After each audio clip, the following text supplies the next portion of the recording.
I'm Linda, 65 years old. I work part-time at a boutique. My husband, George, is 70 and became a contract worker after his retirement. Our son, Chris, is 37 and single. After graduating from a university in another state, he returned to the town to work. He had a place of his own. So it was just my husband and me at home. Chris would often contact and visit me, but he tried to avoid his father. I wouldn't blame him. Considering his father had been abusive and had exhibited behaviors that would now be classified as psychological and domestic violence. There had been countless conflicts between my husband and me, but when Chris was very little, I was always by his side. So he was spared from being directly harmed. Of course, it must have been terrifying for him to see his mother being verbally abused and having things thrown at her. The first time Chris was verbally abused by his father was when he was in kindergarten. That day, we were expecting all my in-laws to visit us, so I was busy preparing food. My husband, who had never helped with housework or childcare, didn't lift a finger even when his guests were coming. But unusually, he said he'd take Chris to the park since he was free until the guests arrived. Apparently, Chris asked his father to take him to the park. I was a bit worried, but I was too busy to go with them, so I let my husband take him. The park was close to our house and in the neighborhood where everyone knew everyone, so I thought even my husband wouldn't cause trouble there. However, within half an hour after they left, Chris returned home alone, crying. I knew something was wrong before the doorbell rang because of his cry. Are you okay? Did you get hurt? Dad. He was crying so hard he couldn't speak. I rubbed his back and soothed him. He wasn't injured, which was a relief.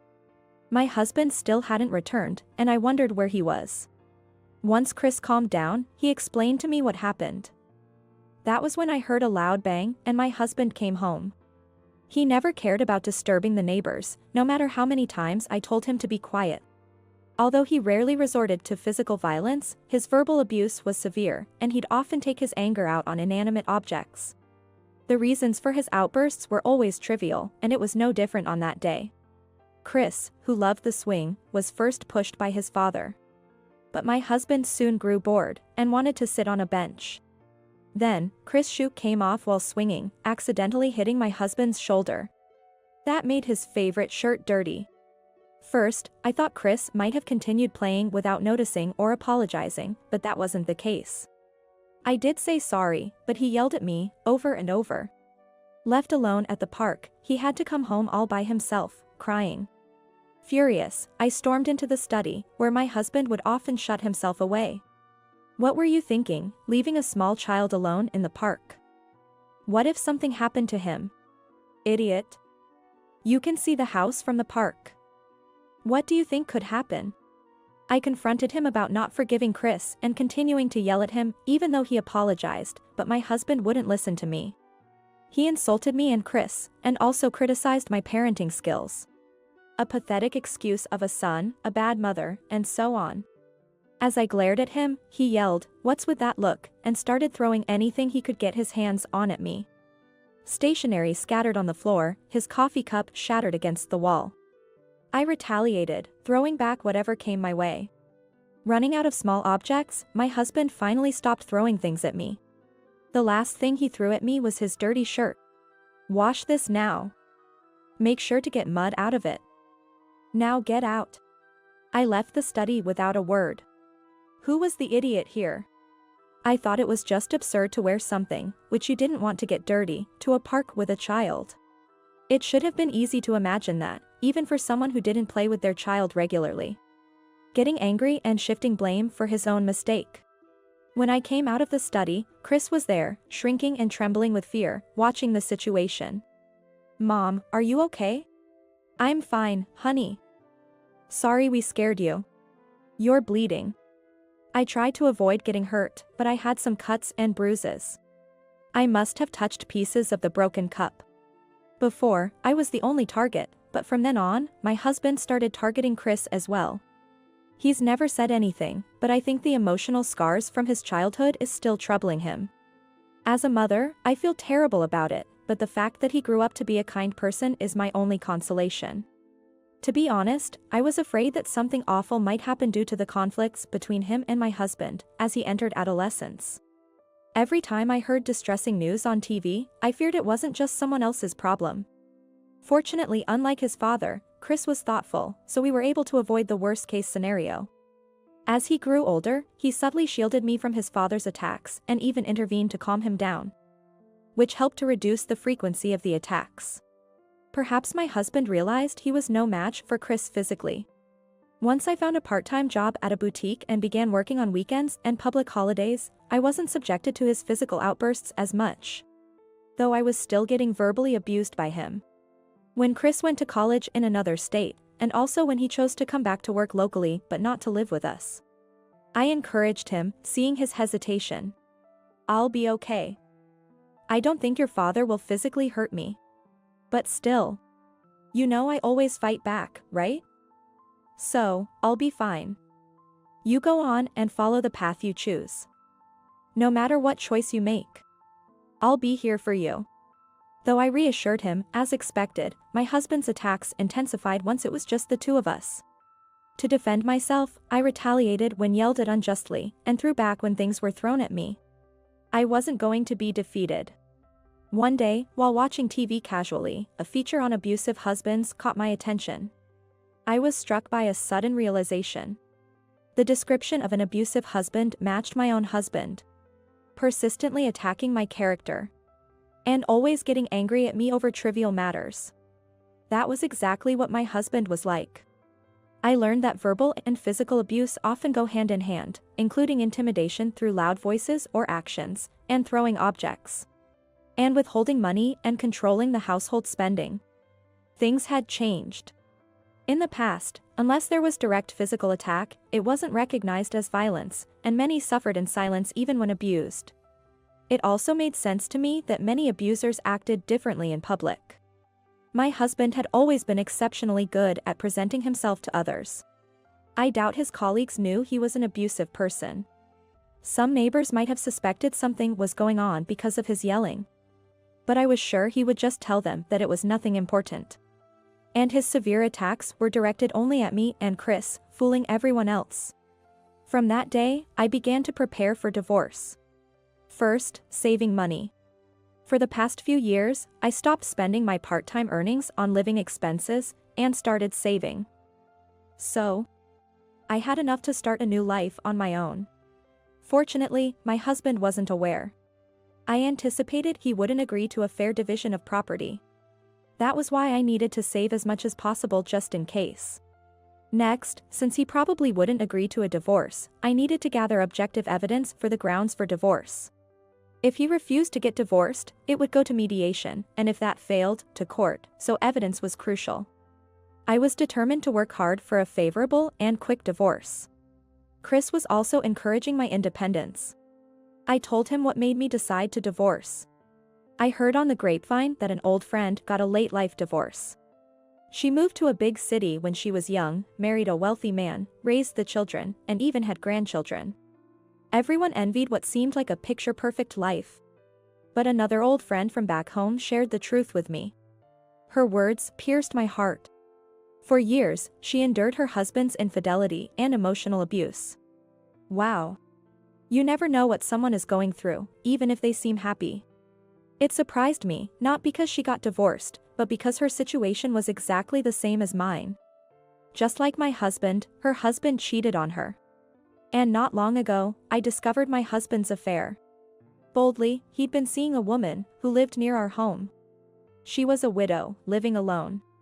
I saw my husband enter her house on my way back from work. It was like something out of a TV drama. Both my husband and his mistress came out of the house shortly after, so I quickly had to hide. Luckily, they didn't come my way and went to a nearby convenience store. I didn't know what else to do. But I texted Chris, who replied immediately. Get a few photos of Dad going in and out of the house.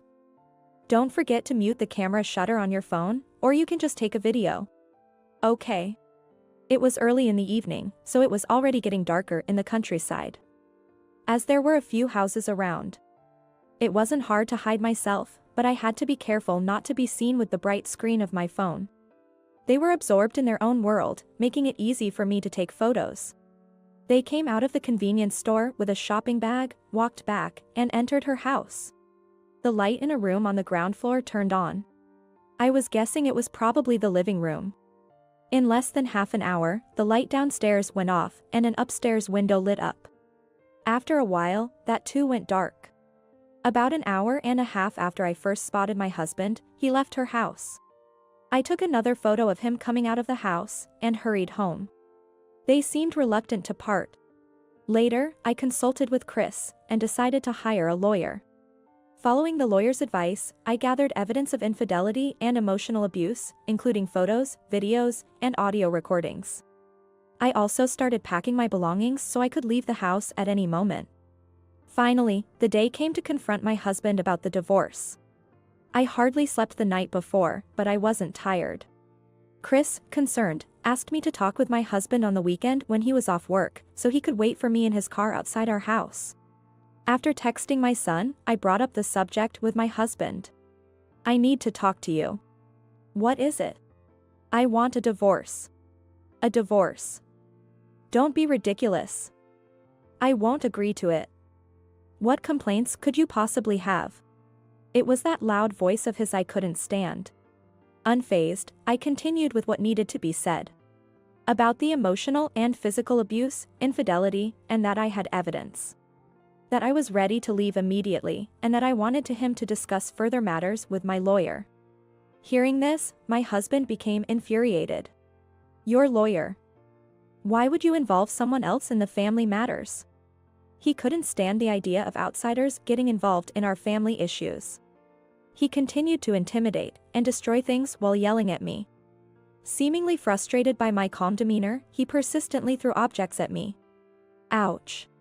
Suddenly, a loud noise and my husband's scream echoed. An item he threw hit the fishing rod which I cleaned the day before, causing it to fall to the floor. As he stepped on it, the rod broke. Then he slipped, falling onto his backside. I was taken aback. "What are you doing? You idiot. Don't just stand there, call an ambulance." I considered leaving him right then, but upon closer observation, it seemed he genuinely hurt himself and couldn't stand up. After a moment's thought, I called an ambulance and informed Chris. Minutes later, the ambulance arrived and took my husband away. The paramedics told me, who showed no intention of leaving the house.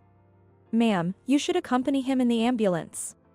They must have mistaken my stillness for confusion. "No, please go ahead without me." "What?" "I won't be going with him. We're getting a divorce, so it's no longer my concern." My husband was taken to the hospital alone in the ambulance. He had fractured his tailbone and cracked his pelvis. He called me many times, demanding various things be brought to him. Out of a final act of kindness, I delivered plenty of clothes and personal items. I ignored further calls, but then had a good idea and went to the hospital when his clean clothes were likely to run out. Interrupting his tirade of insults, as he lay immobile, I made an offer. "I'll do your laundry. In return, I want you to proceed with the divorce discussions with my lawyer." He just glared at me, saying nothing. "If you don't like it, I'll leave." "Fine." While my husband was hospitalized, I rented an apartment and moved out. I spoke with my lawyer, and as expected, my husband and I can't agree about the money. However, he seems to have understood my resolve and is willing to proceed with the divorce. Chris and I keep in touch, occasionally going out for shopping or meals, and he's surprised to see the changes in me. "I've never seen you look so happy before, Mom." "Maybe you're right. I'm truly enjoying myself now.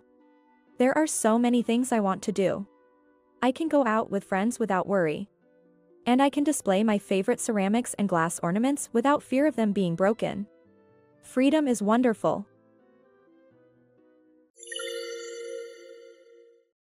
I'm Linda. This year, I finally entered my 60s, but I'm still full of energy. My husband and I have been together for 25 years, and we're still happily married. Our only son, Ethan, is now 34 years old. 2 years ago, he married a woman 12 years his junior, and now they live in Nebraska. Apparently, they live just a 5-minute walk from her parents' house, and since she's not good at cooking, Ethan gets treated to his mother-in-law's meals every day. When I first heard about this, I felt a bit annoyed, but Ethan seems happy with his life, and his in-laws are happy to be relied upon. Since getting married, Ethan rarely comes home, and while I feel a bit lonely, I'm also proud that he's working hard for his family. However, an unexpected event suddenly changed everything. My father, who had been ill for many years, passed away, and I inherited his land. It was quite a large piece of land. So my husband and I were discussing how to use it when we received an unbelievable proposal from Ethan's wife, Jessica, who heard about the land. Please let us build a two-family house on the inherited land for me and my parents to live in. My husband and I were speechless at this sudden request. Indeed, I remember hearing them complain about wanting to build a single-family home when they visited us this new year. Considering they might have children in the future, I had thought about offering some financial assistance. But I never expected them to ask for the inherited land as well. It was honestly beyond my expectations. Jessica's audacity didn't stop there. Please help us with $60,000 for the down payment to build the two-family house. She asked as if it was obvious we should help, without any hint of hesitation. My irritation only grew. Ethan, sitting next to his wife, just laughed awkwardly, acting like a stranger. We'll be able to live nearby, so please help us out. Currently, it takes an hour and a half by car to Ethan's apartment. Indeed, being 10 minutes away by car would be nice. But living with his in-laws changes everything.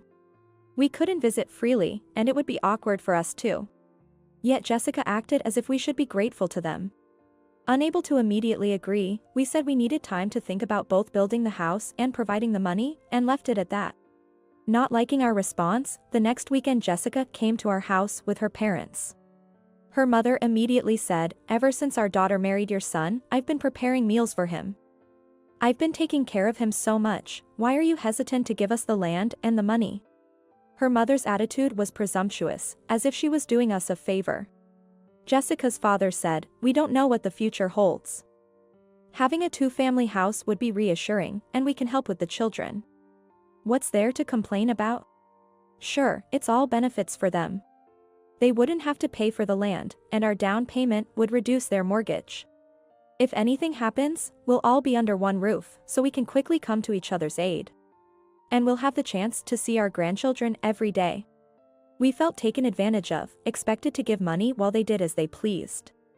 "Anyway, we are building the house, so please cooperate," Jessica said and left.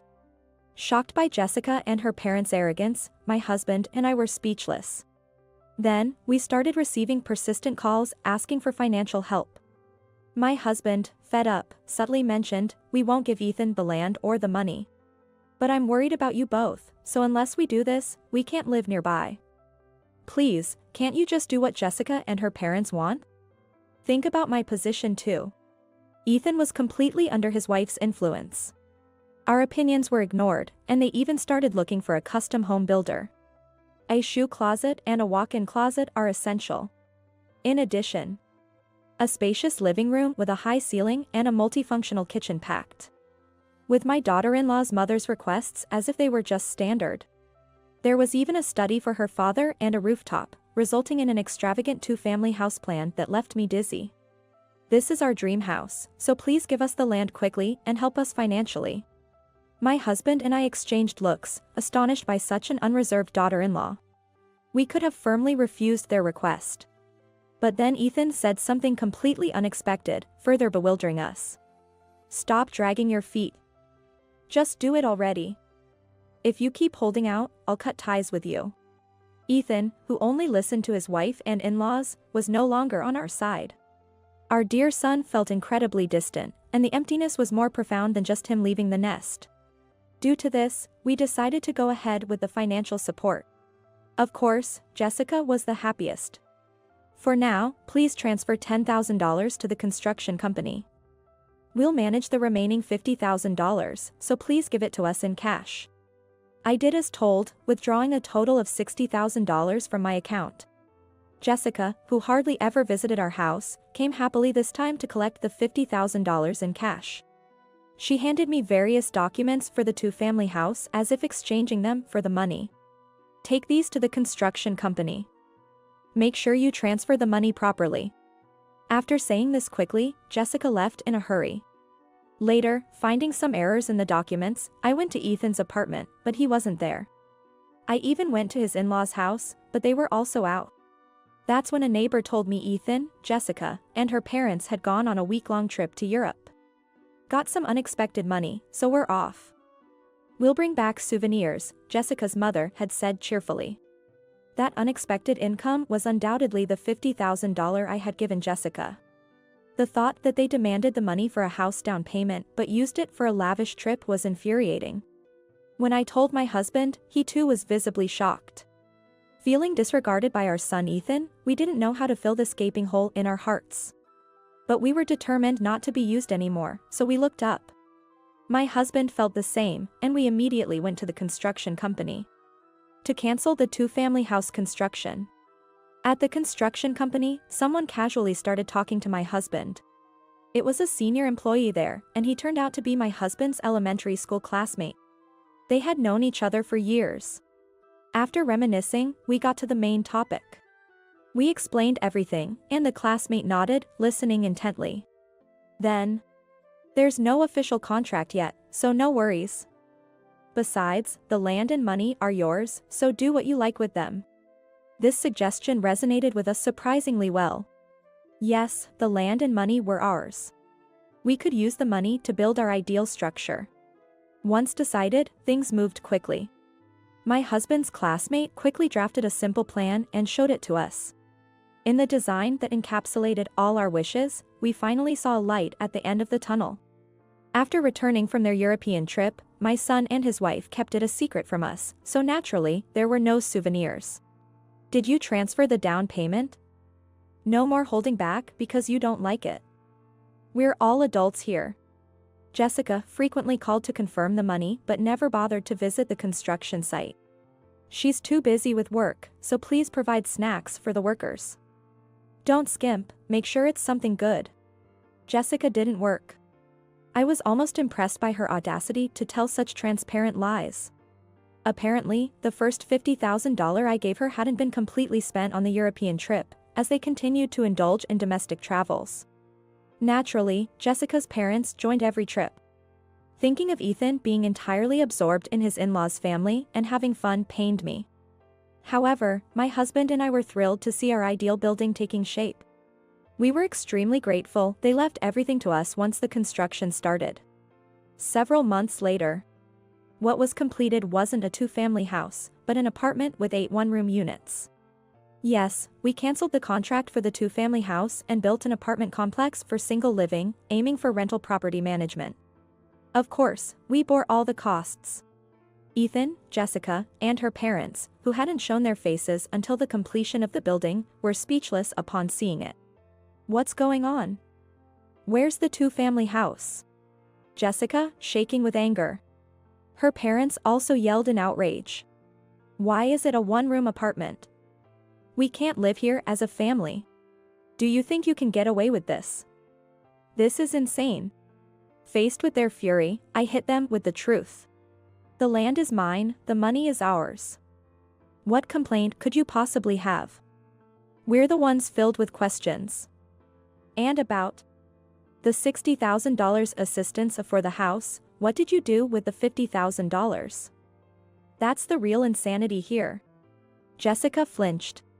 Perhaps feeling awkward, Jessica nudged Ethan with her elbow. Propelled by her nudge, Ethan was pushed forward to face us. To do this to your family. I'm so disappointed. We're cutting ties now. You okay with that? I was utterly disillusioned by my son, who threatened his own parents, expecting us to come begging. Sure, go ahead. We're done tolerating this anyway. Don't ever show your faces again. Ethan's face went pale at my words. You're taking this seriously? It was just a joke. Ignoring a flustered Ethan, my husband and I continued. Jessica, realizing Ethan was useless, finally spoke. Our current apartment lease ends this month. We need to find a place to live, so please lend us money. I already said it. We're done. No more help. That's too much. Ethan quit his job for this move, and we have no savings. Where should we go? Go live at your parents' house. Then we learned something interesting. Her parents were also moving out of their rented house due to reconstruction and had to leave this month. Both their houses gone in the same month was unexpected, making us smile. Do you want to live in this apartment? Oh, sorry, it's fully booked. The newly built apartment, a 5-minute walk from the station, was in a great location. The nearby station connected to many universities and vocational schools, attracting students who signed leases even before the apartment was completed. As of today, it was finished, and move-ins were starting tomorrow. You got $50,000, so find a new place with that. With that, my husband and I turned our backs on the four of them. Ethan. Stand up for us. You're the only one who can convince your parents. I've been feeding you delicious meals. Repay your gratitude. Hurry up. You love me, right?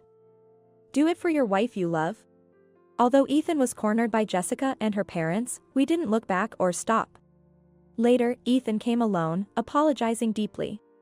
I'm sorry for saying we'd cut ties. You're all I have. I was just trying to please my in-laws and ended up being cold to you.